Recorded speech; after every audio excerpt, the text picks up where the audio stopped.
MMAfighting.com in Hamburg, and we are with the one and only Emil Meek. Yeah. Emil, I'm very, very confused. There's a media day tomorrow, and your name is not on the list. One of the men with the biggest following on the card. I was calling up Vicky and was like, hey, what the fuck? People are asking me about the media day, and just, no, well, it's only German media almost. I don't know. I'm disappointed. I'm mad. UFC, I'm not happy. Do you have no fans in Germany? Is that what you're trying to tell me? Huh? You have no fans in Germany? No, I don't know. I have absolutely no idea what this means. Well, tell me how it's feeling anyway to be in Europe. Obviously, you're in the US for your last fight. There was a big hullabaloo to get you there. It eventually happened, but is it more comfortable being in Europe in a way that you know there's not going to be any of this kind of visa issues, etc.? No, like right now we got everything settled. Like I had my camp in the US, so I haven't, it's no problem for me to fight in the US anymore or stay there. So for me to go to Europe is more kind of like home. There's more people that's gonna make it over. You can make it a small weekend trip, and all that stuff. And that's why I wanted to fight there. I asked the UFC, like, hey man, please let me fight in the next. He just kicked the camera. Bad man. Yeah, we just asked the UFC like if we could fight here, and so I could get my friends over and just like have a good time. I kind of miss that overseas because my closest friends are from Norway so far, and just have that energy those guys bring to me. I like that. I feed that off energy. Like if people are amped up, I'm amped up as hell. You put a lot of effort into that camp for the Kamaru Usman fight. You brought a lot of guys over to Vegas. You were living there for a long time. I know that you didn't get the result you wanted that night, but to fight one of the guys that's considered a title contender right up there at the top of the division, do you take a lot from that when you go in there against a guy like that? Yeah, like I have a lot of positive things to take away from the fight for sure. Good experience. Was up there with one of the best wrestlers in the divisions, like probably the best or the second best next to Tyron Woodley. He's definitely like a top guy, and it feels good to feel, even though I lost the fight, it feels good to know that I'm up there. I'm at that level. I lost that fight, but I'm not bad. I didn't get down, like I didn't get smashed in the same way as the other people he fought.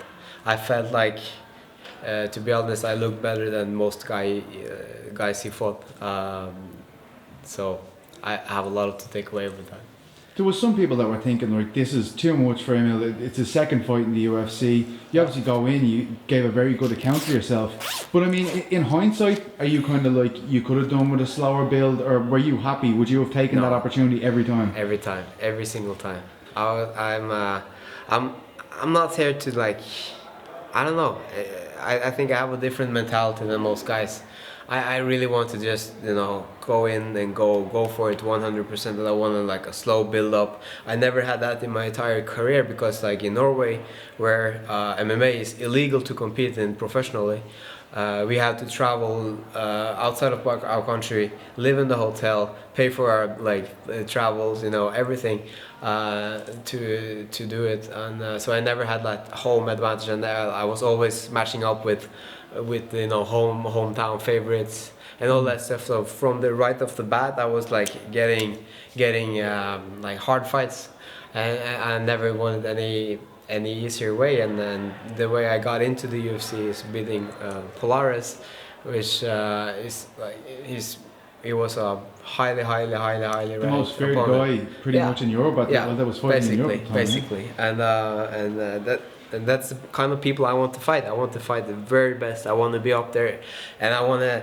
look back at my career when I retire, and it's like, oh fuck, I was up there fighting the best guys. I had epic brawls. I had like the people were chanting for me. People were looking forward to my fights. That's what I want to achieve, and like.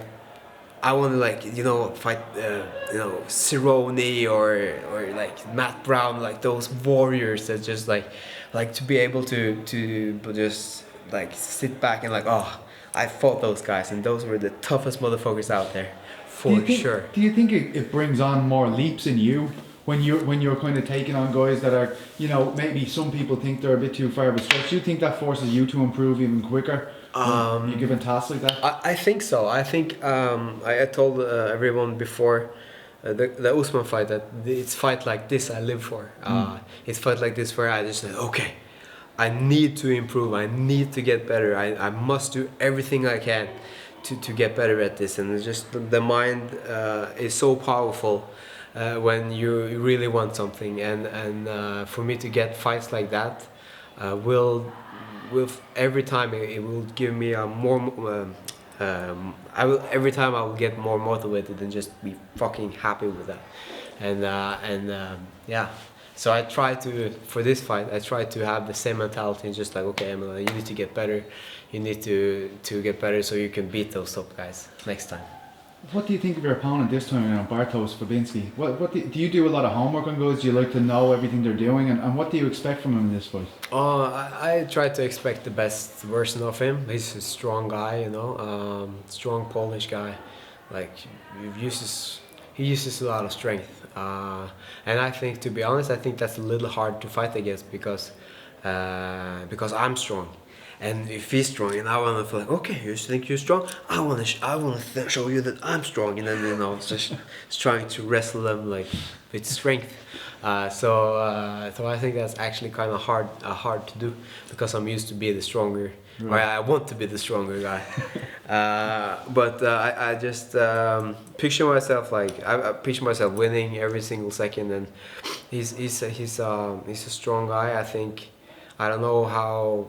He's been out for 2 years, but I don't know how much work he did in those years. And maybe he did every single day. He did like striking. Maybe he's so good at that now. I don't know. There's a lot of things can happen in 2 years. But whatever he comes with, I'm prepared for it. But is he the type of guy that can give you that war that you want? Do you think he has that in him to, you know, you were talking about like fights with Cerrone and stuff that you look forward to. Yeah. Do you think this guy can go into the depths of Valhalla, which is he's a tough guy, so I think it will be good. Like, I think people will bleed. I think I'm not gonna do the Mike Perry one, but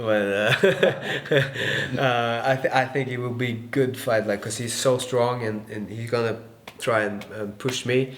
And as you do that, you know, both of us fatigues, and it's actually when both people are a little bit tired, and you can eat those shots, you know, and fire back. That's when it's most fun to watch. Is it better, like, you know, to kind of have a rebuild here after a loss where it's a little under the radar as opposed to Vegas and all the craziness? Is it nice for you to be able to rebuild from here? Do you see it like that at all? You know, get a win in Europe, and then you have the people behind you again pushing for another big opportunity in the States. I don't really see it that way, but I don't know. Like,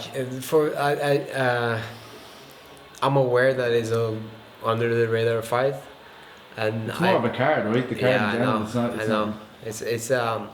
To be honest, I fucking love the media. I love going on stage on the ceremonial weigh-ins and scream and, you know, and have fun and see the crowd. Like that boosts me. Boosts me up. I'm like I said, I'm high energy. I like this shit. Like to perform. I like everything, single thing about it. And when they take away so much. Like, they took away my media day, they took away the open workout, they took away, like, they take away so much, and for me, I think it's a little boring. Do you like to build, like, does that allow you to kind of build up to the I like that. It's always been a part of me. Ever since I started as an amateur fighter, I would like try to like give people something to watch, but doesn't matter. I like I said, I walked into this camp just like thinking, okay, the most important thing about this shit is to win. Screw all the media, screw the Instagram, screw all that stuff. Just like, okay, the only sole focus for me is just to win this one, and then the next one is gonna be much bigger. Is that very different feeling, because before the Usman fight we knew that so much could open up for you with a win there, to just the mentality you described there? Is that a very different, does it feel like a very different camp this time? It's a little bit different, yeah, for sure. It's been a lot different this time, I think. But not necessarily in a bad way, just in a like weird way. Okay. Because I'm like used to like everything on the line, everything, like, you know, and you used to be like, oh, I need to really fucking beat this guy, and this time I'm like, okay, I think I will beat this guy. I need to work hard, I need to do the motions, I need to do everything, and then it's kind of weird. But now, the last like the 4 weeks, I've been really sharp, focused, and just like trying to let go that this fight is not gonna get as much attention as I want it to be. And like, you know, because when you picture yourself something and then like, it's not really up to my expectations of what's going on here, and you know, I'm a little bored at the hotel room. You know, I got 1 session a day, and I got, like, seriously, we got nothing until the weigh-ins, and we got it on Tuesday, and it's like Tuesday, Wednesday, Friday, Saturday is the first thing we're gonna do something with UFC, and I'm like, okay, what the fuck I'm gonna do here? I'm not gonna go to the Reeperbahn, or I can't go out shopping. I'm tired, you know, like all that shit. I think it's a little weird, but just refocusing on like the fight is the sole focus this time. I gotta ask you, just because you mentioned it earlier about the legality of the sport in Norway. Do you feel like you're at the forefront of making this, like, you know, getting it passed into law? Because I know you're a huge celebrity in Norway. I mean, do you feel like people kind of gather around you and push you forward as kind of the example as why it should be legal there? Yeah, as we are doing it now, like we in 2016 when I got signed with UFC and I beat Polaris, you know, it was like it just like exploded everything. And for the first time in history of Norway, we broke into the mainstream media, like the sports. The newspapers and stuff. It was in the middle of football, the Europe Championship of football, and we fucking made a first page on the most sold paper in the country, and that was like, okay, this is fucking cool. And then I kind of got some goosebumps just thinking of it. But that's very cool. Yeah, it's really cool. And then like all the late shows, the morning shows, and all that stuff. And then suddenly MMA wasn't this like, oh, he's a nice guy. Yeah, I thought he was, you know, there's like a knuckle dragger or whatever. Like, it's a good thing.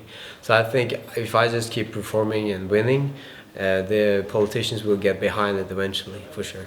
Is there a lot of responsibility that comes with that? Just final question, like, I mean, the fact that you're the guy, you know, we look at it in Ireland where I'm from, it seems to be the whole perception of the sport relies on what Conor McGregor does that week. You know, is that the same for you think? Well, you feel definitely a lot of pressure, especially if you do bad. Okay. Or if you go out drinking, you know, like people are like, hey, shouldn't you be training? Oh no, and then people started talking, you know, and like, he's not serious anymore just because you lose one fight and all that stuff. So, you know, everybody's like very, very, very high on you if you win and when you win, and then they go, okay, now he lost. It's not so good after all. But it doesn't matter for me. Like, I think like they always just remember the last fight. So after this fight, You're gonna remind them what you're all about this time around? but don't get me wrong. Like, I get so much support from home. Like, it's incredible. Like, my inbox is just explodes now every single day coming into the fight, and I think I really appreciate that. So I'm not bad mouthing anything. Like, they just, you know how it is if you lose, and then absolutely. Yeah, it's still like Conor McGregor documentary. It was so great when he won. He came in. Had a toast with the Fertitta's brother in the Scotch, and then when he lost with Nate Diaz, you know, like he was empty, not a single soul in that room. Very so it's always ups and downs in this sport, and like it's very unforgiving. Finally, are we going bonus hunting on Sunday? Do you think? I forgot about the bonus. Yeah, fuck, that would be so nice. That would be my first bonus. I think it will be incredible. It's a lot of cool fights like Mark Dekisi and I think maybe we'll split some bonuses with him, but for sure like get a fight of the night or a KO of the night or like something like that would be beyond my imagination. It would be really cool. Maybe we'll make up for this no media action. That's true. That's true. Just get a bonus. Okay, that's my new game plan. I got a new game plan. Fight of the night. $50,000. That'd be great. Thanks so much, Emil. I really appreciate it.